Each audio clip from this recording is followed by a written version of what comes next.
Welcome to the Wave Strength. Innovative solutions for a secure retirement. Presented by Pacific Life. Hello, everyone, and welcome to another exciting episode of the Wave Strength podcast series. I'm your host, Jim Breen, Head of Marketing with Pacific Life's Institutional Division. With us today in studio is Ruth Shaw, Pacific Life's Institutional Business Senior Director of Pension Solutions. Ruth, thanks so much for joining us. Thanks, Jim. Thanks for inviting me. Absolutely. And also joining us remote is our friend Steve Vernon. Steve, thank you so much for joining us on today's show. Oh, Jim and Ruth, thanks for having me. I'm looking forward to it. Absolutely. And, Steve has a long track record in the financial industry. Steve served 9 years as a research scholar at the Stanford Center on Longevity. He's published 6 books, one of which we're going to talk about in a moment, and also featured on CBS Money Watch and Forbes.com. So once again, Steve, thanks so much for joining us today. I'm looking forward to it. Great. It's going to be a great conversation. I want to hear a little bit about both of your backgrounds. So Ruth, perhaps maybe we can start with you first, and then Steve, we'll jump into a little bit about your background, your history in the industry. So Ruth. So I've been a international retirement consulting actuary, but now I work at Pacific Life. I've been within the insurance companies now for about 8 years, 2 years at Pacific Life. And a lot of my actuarial career was a little unusual in that I spent maybe 50% or more of my time on defined contribution plans. Number one, I had one. And so it drew my interest as a portion or most of my retirement income. And I also thought we were missing out on a lot of the source of retirement money. So even way back in the 90s, I started consulting on defined contribution plans, seeing that there was maybe a lack of focus thinking about it as a true source of retirement income. Yeah, and you bring to the table that desire, that knowledge, and that understanding that we have a real problem in America right now, and it's so great to talk to you. I know you've been on the show before talking about ideas, solutions, and ways in which we can, help bring people into the fold, to educate them on the need to save and save often and save early. And Steve, maybe perhaps I know I briefly discussed a little bit about some of your accolades, but maybe you can give us a little background about your work and the roles you've had throughout your career. Okay, so I worked for more than 30 years as a consulting actuary in the retirement area. And so I helped large employers design and manage their retirement programs. And I was on the front lines of the conversion of defined benefit to defined contribution plans in the 90s and the early 2000s. And all along, I knew why employers wanted to get out of the pension business. But I thought, if employers don't want the risk of defined benefit plans, great, let's put that risk on employees, and how are they going to do? And so I got really interested in how employees can retire in a defined contribution world. And so I retired myself from Watson Wyatt in the year 2006, 16 years ago, and embarked on what we now call an encore career, where I'm just focusing my skills and my experience on helping people with that transition from working into retirement in a defined contribution world. And so that's really has been my focus for the last 16 years. Wow. Okay, wonderful. I like how you say, that secondary career. What did you call it? You called it It's an encore career. I didn't know at the time. Yeah, that's it. But thinking back to my dad, who retired, he worked for the federal government for about for 25 years and then retired, but I'm one of 8. So he had to still keep going. And he had a couple encores before he was able to finally retire. And he just turned 80. But he retired, I think, fully when he was about 74 or so. But a great guy. And so you said encore career, you made me think of that. But maybe can you talk to us a little bit about your work with the Stanford Center on Longevity? Well, I started there with the goal to study what we now call decumulation. How do you use your savings to generate retirement income, or even assess, do you have enough to retire? And so the prior generation of workers, really, if they had a pension, they just got their Social Security, their pension. They didn't have to think too hard about it. But now you're a middle income worker. You might retire with $500,000 in your 401k. You've got Social Security. What do you do with that $500,000? And that's a real challenge. And so I was hired at Stanford Center on Longevity to study that. And so I did study the actuarial investment issues, and we came up with a number of good technical solutions. But along the way, I started studying how people make decisions. And so equally important to coming up with the technical solutions are also to help people make decisions and use this information. So really, I started on parallel tracks, or actually finished on parallel tracks, studying how people make decisions. And then I now blend that together in the work that I'm currently doing. Well, speaking of the work you're currently doing, I just want to talk a little bit about your recent book, Don't Go Broke in Retirement. And, we've got a copy here, Steve. I don't know if you can see us holding it up, but just a really interesting plan, a simple plan, if you will. And I know that's even written on the cover of the book, but, full disclosure, somebody that did not begin in the financial industry, in my work, in my background in marketing. And so somebody like myself who did not have that deep-rooted understanding of a lot of these financial products and services, save often, save early. It's a very good roadmap of sorts that you wrote here for people like me that really need to listen to this. And if ALI, the Alliance for Lifetime Income, has taught us anything, it's the folks, even whether it's an advisor or, of course, a participant, they just don't understand what's being brought to them. And this book does a great job of really bringing things down to that level. And I like the lists in it, I'll be honest, simplifying it, putting some steps, things to think about, just different uses of money in different buckets. Everything is simplification of all these terms that experts in the field may already know, but the average person doesn't, and we're pushing everything on that average person, the average employee, to make all these decisions. Well, thank you. And one of the motivations for writing that book is that we do studies on how people make decisions. And of people transitioning into retirement, more than 2/3 of them don't work with a financial advisor. And so that just says we've got to give them really simple solutions that they could implement within their 401k and IRA. And that was really the genesis of the book, was how do I address those folks? As an actuary, I'm fully qualified to bore people to tears with too much detail. And I have written 300-page books before, too. So I realized we just really need to slim it down. And that's continues to be my focus, is how can we simplify these solutions so that the average person can implement them in their IRA or their 401k. Right. And you mentioned, too, simplification. Again, that's a term that's so important for participants. Making decisions. If they're making decisions, here's your 3 choices, and they don't even understand the 3 choices, they can't make a decision, and that's what we find. Most don't. Right. And what we're advocating is actually a mind shift as you transition to retirement. And that mind shift is that along the way while you were working, you were all about accumulating money, and you focused on the pot of money that you're accumulating. And, you wanted the diversified portfolio of investments. And so the mind shift is to actually now build a portfolio of retirement income that should also be diversified.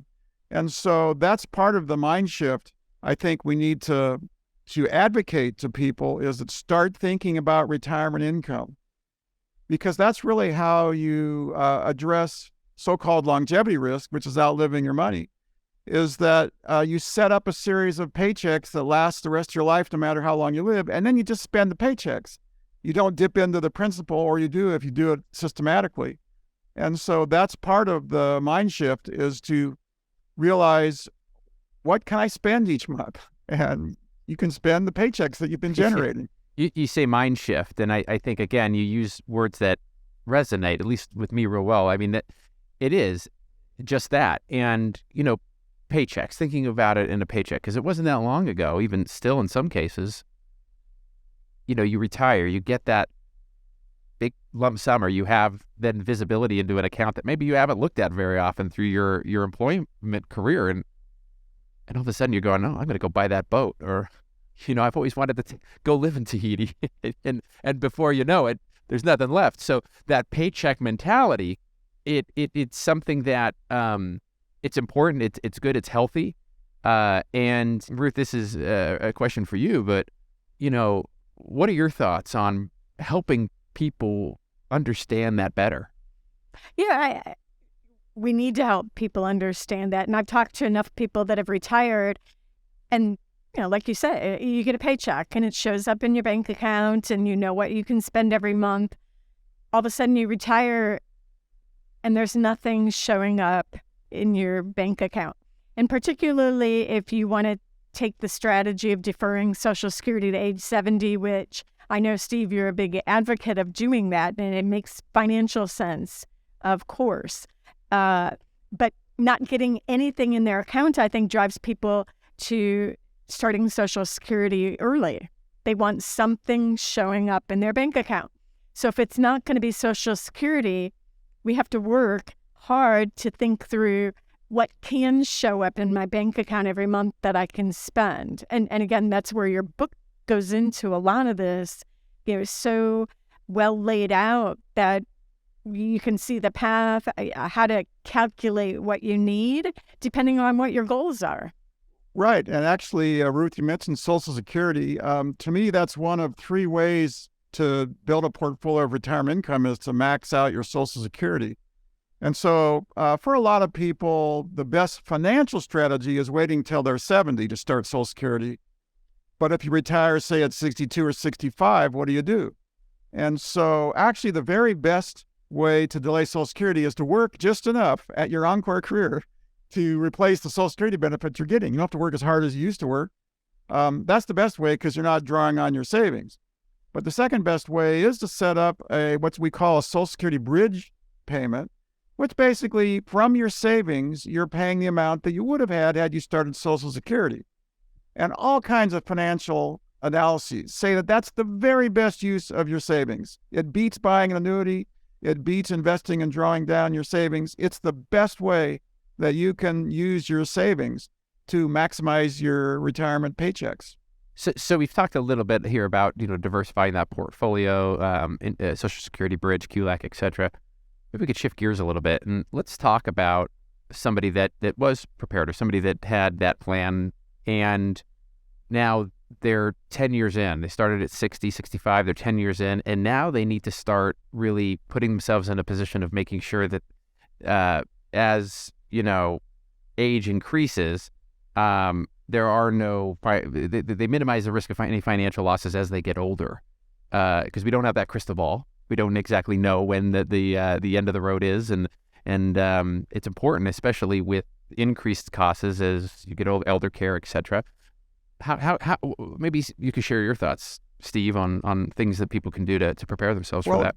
Jim, I'm glad you bring that up because we're getting a lot of focus now on that problem of as you get older, you really have diminished decision-making capacity. I'll throw out some numbers. Is that Steve? Just to let you know, I have 4 kids. I already have that. Just in my normal day to day. So lack of sleep, lack of eating, getting the occasional Hot Wheel thrown at your forehead while you're trying to sleep, that sort of thing. Well, yeah, and you're kind of joking about that, but actually, you probably know that you're not quite as sharp as you would be had you had your full night's sleep. That's very true. That's very true. Think now if that was your daily existence, your hourly existence. And so, for example, we're seeing that people aged 75 to 79, about 1 out of 5 have some kind of diminished capacity. They don't have dementia. They're just like the sleepy person like you talked about. And it goes to 1 out of 2 of people in their mid-80s. And still, not yet dementia or Alzheimer's, it's just diminished capacity. And so this is a risk that we need to pay attention to. And we developed, when we were at the Stanford Center on Longevity and then later, a website called the Thinking Ahead Roadmap. It was funded by AARP and the Society of Actuaries, so it's nonprofit. We aren't making money. It's just out there to help people. And we put together a plan that people can follow to protect themselves as they get older. And I think for a lot of people transitioning into retirement right now, their parents was the wake-up call, because they saw their parents, either they're currently going through it or have gone through it. That was the case with me. And you We think, hear that a lot. this is We hear that a lot, Steve. You're right. You're absolutely right. right. So if you're a financial institution or an advisor trying to get your clients to pay attention, just say, hey, how'd your parents do in their 80s and 90s? And that just usually all kinds of either horror stories or maybe just some mistakes. And so it's just like one of many things to pay attention to. If you're going to have a long retirement, which a lot of people will, then you really need to plan ahead for that time in your 80s and 90s to protect your finances. And then sometimes people just go, oh, I won't live that long. We hear that too. You know, we Steve, in some of the marketing work that we've done, we'll do person on the street interviews where we'll go out. Ruth, you and I were in Chicago doing that with our producer, Anthony, and, we've done it here in California.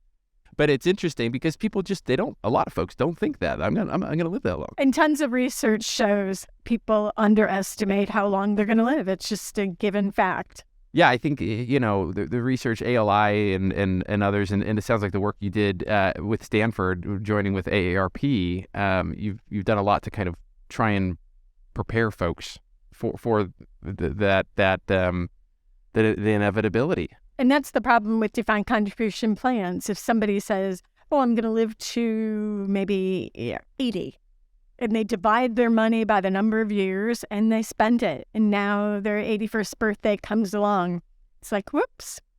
Yeah. And that's been the focus of my work, because a lot of people are going to be living into their mid to late 80s and 90s. And if they have that strategy, they're going to be poor and old. And I hope to prevent that happening. And that it's great work. It really is. People don't realize how important this work is because you're truly helping people at one of the most vulnerable times of their lives. And maybe they don't even recognize it. Yeah, I was going to ask Steve real quick if you want to just run through the basics of what would maybe help somebody think through what their retirement income should be comprised of. Well, build that portfolio out. It starts with maximizing your Social Security, either by working a little bit or by doing a Social Security bridge. Then it goes to deciding, do you have enough guaranteed income, guaranteed to last the rest of your life, no matter how long you live, won't go down to the stock market crashes. That's what I mean by guaranteed income. Because some people maybe want more guaranteed income than Social Security. So then you're looking at buying an annuity. Then there are lots of annuities out there. And then finally, if you want to invest some money and draw it down, invest it in the market, but also have a pot of money you could tap into if you had to. And so I think it's taking the time to think about developing that portfolio, either on your own or working with an advisor. I would really like to see plan sponsors together with their plan administrators be communicating to their participants about this, because a lot of people trust their employer. Well, and one downfall maybe is some of the advisors I've seen, they still project out to maybe expected age. So maybe whether it's 86, sometimes some will add, they'll pad it up and go, okay, we use 90. But they're still aiming for some age where, in fact, any one participant may live beyond that age. And that really worries me. Yeah, that's a mistake. I'll just flat out say that is a mistake, because what you want to do is develop sources of retirement income that'll last the rest of your life, no matter how long you live. And that's Social Security, that's an annuity, and you can do that with the drawdown strategy as long as you pick carefully both the investments and the way you draw your money out. So we've talked a little bit about, what folks, where folks may be in the process of their retirement journey, maybe some suggestions based off the book, but maybe Steve and Ruth, we can hear your thoughts, how, financial institutions, advisors, plan sponsors, what can folks do to help with maybe education or bringing people to that point where they do feel comfortable? What can the industry do? I think we've been doing it for a lot of years, where we're focusing on education, we're getting better, but we're still not where we need to be. So education's a continual improvement exercise, I think. The other part is, as Steve said, a lot of people trust their employer. And if the plan's an ERISA plan, you have plan committees. They should be doing things for the best interest of their plan participants. Having access to advisors, good, strong defaults. I'd say defaults both on the accumulation and on the decumulation, that payout phase, to get people to start thinking about an option. If it doesn't work for them, they don't have to accept it. But I think having a default there to think through, oh, here's what my income might look like in retirement. Number one, have I saved enough? Does this make sense for me? Maybe I need to work a few more years. It produces something they can think about and react to. So I think we have a lot of improvement yet to go. We've done well, but we're not where we need to be. Well, thanks, Ruth. And I'm going to be a little provocative here, is that, first of all, I do think plan sponsors, together with their financial institutions, should be communicating about retirement income. And I'll ask, if you go to your plan sponsor out there, take a look at your summary plan description. You probably have all kinds of descriptions of your investment options. How much do you have on your retirement income options? Probably not much. Right. Look at the communications. Again, with the investment options, you've got videos, you've got links to articles, all kinds of communicating about investing and accumulating money. What do you have on retirement income? Probably nothing. And so we need to crawl before we can walk, and then walk before we can run. And so part of it is just start doing it, doing a lot more than what you're doing. The retirement phase is a lot more complex than the accumulation phase. And yet the amount of time and space we talk about communicating the accumulating phase dwarfs the communications on the retirement phase. And so we really just need to do a lot more. And the same tools we use, webinars, seminars, videos, just use the same kinds of tools that have been using to communicate accumulation. You now want to start communicating on your decumulation or your retirement strategies. And I think that's where some of the disconnect is, because in talking to a lot of people in HR, they think their purpose is supporting people that work for them or their organization. And once somebody retires, it's sort of out of their realm, or out of their duties. Mm-hmm. Every once in a while, you maybe come upon a paternalistic employer that takes a different approach and says, no, we want to support people throughout their life. But I think that's rare. Well, right. And so I think it does take a plan sponsor saying, we want to have a retirement plan, not a savings plan, because I contend most defined contribution plans are savings plans. But if they truly want to have a retirement plan, they've got to support their people in transitioning into retirement. And let me again be provocative. Put yourself in the mindset of a person in their early 60s and they're wondering if their $500,000 is enough.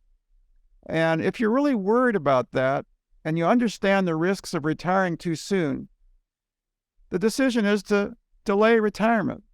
And actually, that's kind of the default decision. If you're uncertain about whether you have enough money to retire, then you just keep working. We all know the power of defaults now, and so that actually delaying retirement for a while could be a good strategy, but eventually that's not going to work either for the employee or the company or both. And so I just think it's smart business strategy. It's smart managing your workforce to help that transition of your people into retirement. Yeah, that transition is so important. And, it's not just the handshake, the golden handshake or whatever it is. You need to have that journey built out. And what a great opportunity for businesses also to include that when they're onboarding new employees is something that would be attractive to new hires. Hey, we also have this fantastic matching program or whatever it may be, but also this name your program that helps folks in retirement and also to leading up, providing that planning and in those check-ins. Well, it's a bit of a culture change, like a retirement culture change, thinking through, maybe 62 is not the right retirement goal, the age to retire, maybe even not 65 anymore. Is 66, 67 possible? And for some employers that need people, maybe it's a win-win. Yeah, it so depends on the organization, your role, etc. But like you said, either working for the same employer or maybe working elsewhere, the encore career or careers. It's something to think through. I feel that for some employers, part of their retirement plan should be their work policies towards older workers and allowing part-time work or seasonal work. And it's a great way to keep that knowledge that that employee might have. And so it can be win-win if it's structured right. And so that, to me, it should be part of their overall retirement plan, is helping the older workers kind of think through and maybe even work for them for a while.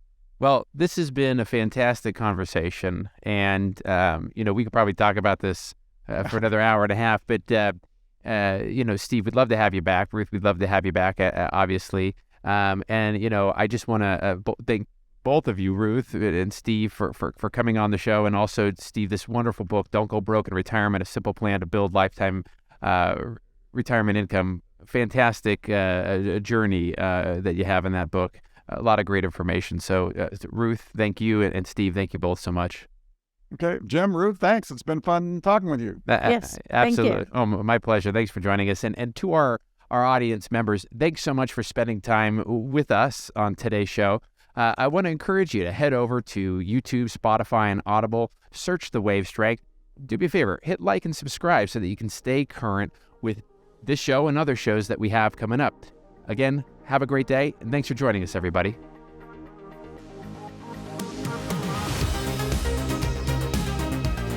This has been another episode of The Wave Strength, presented by Pacific Life. Don't forget to catch us on YouTube and make sure to subscribe. Although this podcast is presented by Pacific Life, the opinions and views expressed are those of the hosts and participants and do not necessarily reflect Pacific Life's views on any of the topics discussed. Unless otherwise noted, Pacific Life is unaffiliated with any other company mentioned. Pacific Life is a product provider. It is not a fiduciary and therefore does not give advice or make recommendations regarding insurance or investment products. Pacific Life, its affiliates, its distributors, and respective representatives do not provide any employer-sponsored qualified plan administrative services or impartial advice about investments, and do not act in a fiduciary capacity for any plan. Pacific Life refers to Pacific Life Insurance Company and its affiliates, including Pacific Life and Annuity Company. Insurance products can be issued in all states except New York by Pacific Life Insurance Company or Pacific Life and Annuity Company. In New York, insurance products are only issued by Pacific Life and Annuity Company. Product availability and features may vary by state. Each insurance company is solely responsible for the financial obligations accruing under the products it issues. This podcast was recorded on February 9th, 2023. Thanks for joining us on today's show. We'd love to hear from you. Join the conversation below and leave a comment on your thoughts on what the industry can do better for participants as it pertains to lifetime income solutions. And if you'd like more interesting content, click one of these links over here.